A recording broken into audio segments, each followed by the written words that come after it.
해도 됩니까?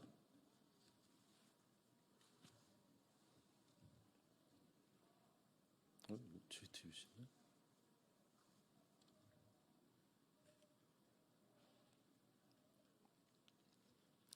예, 더불어민주당 원내대변인 윤종군입니다. 두 건 브리핑하도록 하겠습니다. 윤석열 대통령은 아프면 죽는다라는 국민의 절규를 직시하십시오.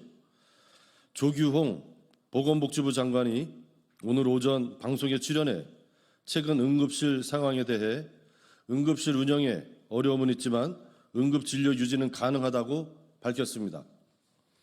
119 구급차가 소위 응급실 뺑뺑이로 의료기관을 찾지 못해 환자를 4차례 이상 다른 병원으로 이송한 사례가 올해 상반기에만 무려 17건을 넘었다고 합니다. 지금도 실시간으로 상황이 악화되고 있습니다. 국민께서는 아프면 죽는다라며 비명을 지르고 있는데 응급진료 체계가 유지 가능하다는 말입니까? 윤석열 대통령이 비상진료 체계가 원활히 가동되고 있다라는 망언으로 국민의 공분을 사고 있습니다. 그런데 주무부처마저 안이한 인식으로 국민의 우라통을 터뜨리려고 합니까? 보건복지부는 최근의 응급실 상황에 대해 대통령에게 똑바로 보고하고 있습니까? 대통령 참모들과 보건복지부가 대통령의 눈과 귀를 가리고 대통령을 속이고 있는 것입니까? 대통령은 현장 가보면 안다고 말했는데 정작 국민께서는 대통령이 현장에 가서 직접 보시라고 말하고 있습니다. 그런데도 문제없다는 말만 주문처럼 외우고 있으니 정말 한심합니다. 무능에도 정도가 있습니다. 국민의 생명과 안전을 지키는 것은 국가의 제1 책무입니다. 국민의 생명과 안전을 지키지 못하는 윤석열 정부를 국민께서 언제까지 감내해야 합니까?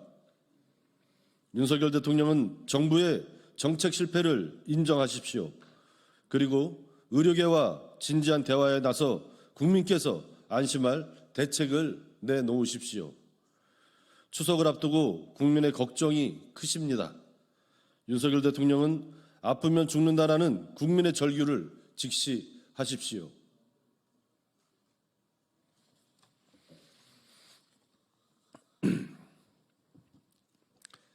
친일 애교부로 전락한 대한민국 외교부 수장의 궤변을 통탄합니다. 조태열 외교부 장관이 사도광산 협상은 외교 참사가 아닐 뿐더러 그런 비판은 부당하다고 강변했습니다. 또한 조태열 장관은 전시물이 군함도에 비해 훨씬 격상된 퀄리티라며 자화자찬까지 늘어놓았습니다. 외교 최전선에서 대한민국의 국익을 지키는 외교부의 수장이 맞는지 귀를 의심하게 합니다. 외교부 장관이 어떻게 정신나간 일본 구구 정치인이나 할 법한 억지 주장을 펼칠 수 있습니까? 아무리 친일 대통령의 굴종 외교를 비호하기 위한 고육책이라지만 부끄럽지도 않습니까? 전시물 어디에도 강제라는 표현을 찾을 수 없습니다. 대한민국 정부가 일본 정부의 뜻대로 역사 지우기에 동참했습니다. 이것이 외교 참사가 아니라면 대체 무엇입니까?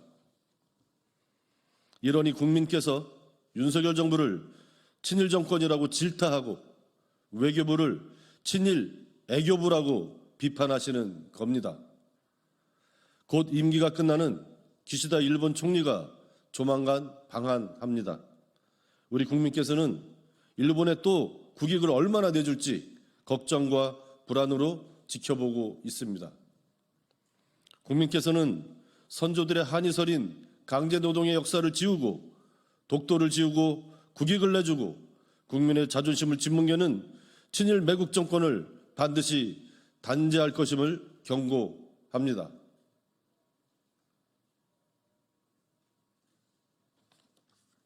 예, 마치겠습니다.